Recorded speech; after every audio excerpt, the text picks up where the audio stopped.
Alright guys, today we need to talk about the brand new, newly announced Alta Sigma. This is a high-powered emoto that could potentially rewrite the whole calculus in the space. In particular, we're going to do a side-by-side comparison between this new Sigma Alta and the Talaria MX-5, the one that just came out, along with the Surron Ultra B.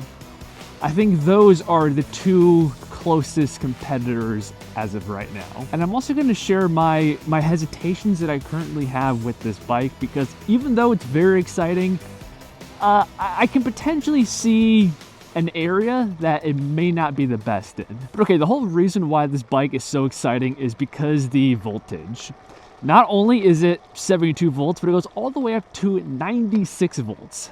Completely skipping 84 volts. Usually we see increments of 12 volts at a time, right? 48, 60, 72, 84, 96. And a higher voltage translates to a more zippy, peppy, responsive bike, along with a higher top speed, because motor RPM is directly related to battery voltage. And the motor here is rated for 20 kilowatts.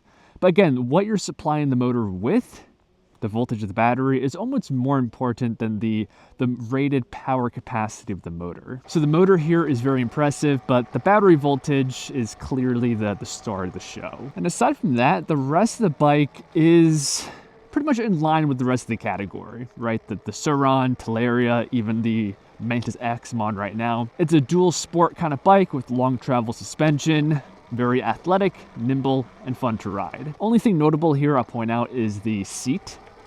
I like it when they cover the battery, so the seat's very long, it covers the entire top of the bike, versus on the Surron and Talaria, where due to the layout, the battery prevents the seat from being bigger. Oh yeah, and the price. This is one of the most shocking things about this bike. This whole thing is only $5,500. So yeah, that is expensive, more so than a regular Surron Light B.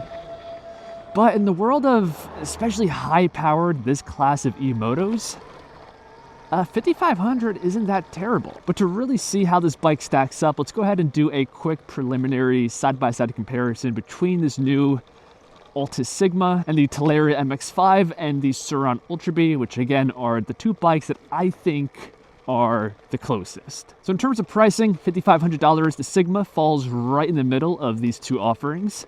The Talaria, the new one, is $4,700, and the Ultra B is around $6,500. When it comes to the battery, we know that the Sigma has the clear advantage here, 96 volts.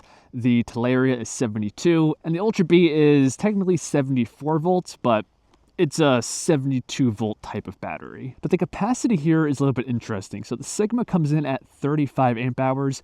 When you multiply the voltage times the amp hours, that's where you get the total energy capacity. And the Sigma comes in at 3,360 watt hours. That's more than the Talaria, which is 2,880 watt hours, but less than the Ultra B, which is just over 4,000 watt hours. The Sigma here has the most power-hungry motor at 20 kilowatts, and the Talaria and Surron are pretty similar at 13.5 kilowatts and 12.5 kilowatts. All of these bikes have regen, with the Talaria having a regen throttle, allowing you the greatest control over that feature. And in terms of the weight and the resulting size, the Sigma, and this is key, it's roughly in line with the Surron Ultra B. Just to kind of put that in perspective, it comes in at 185 pounds. The Ultra B is 187 pounds. So that's the class that we're talking about here. The Talaria is much closer in size to the Surron Light B, although it's still bigger than the Light B. Now we can try and extrapolate the battery life based off of these specifications. So combining the total watt-hour capacity with how much energy the motor consumes, the total weight of the vehicle, I would expect the battery life here to be closer to the Talaria versus the Ultra B. So the Ultra B should have easily the best range here. And the Sigma, even though it has a larger battery capacity than the Talaria, because it's heavier, the motor, it's more power hungry, it's probably going to be closer in range than you would initially think.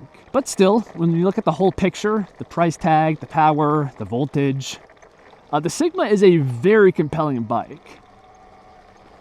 $5,500 for a 96-volt battery, the standout feature here. It is a very tempting buy, and I think really is going to change the industry and hopefully inspire more better bikes in the future from these competing companies. The only hesitation I personally have with this bike is the size.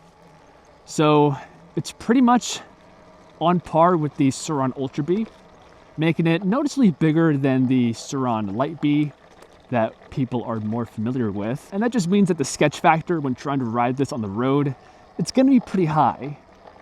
Because at least as of right now, I don't see any street legal version, meaning that this cannot be registered in its current form in the United States. It's exclusively an off-road vehicle. Now the Surron Light B is also in this category, but because of its small size, its silent operation, people can ride it as a bike, but the Sigma, being nearly 200 pounds and with all this speed and power, riding on the road is gonna be a challenge. And for me right now where I sit, that's the big hesitation I have in terms of buying one for myself. But this is an open discussion. Let us know your thoughts on this bike in the comments below. If you guys enjoyed, I appreciate a like, subscribing before you go, and I'll see you guys in the next one.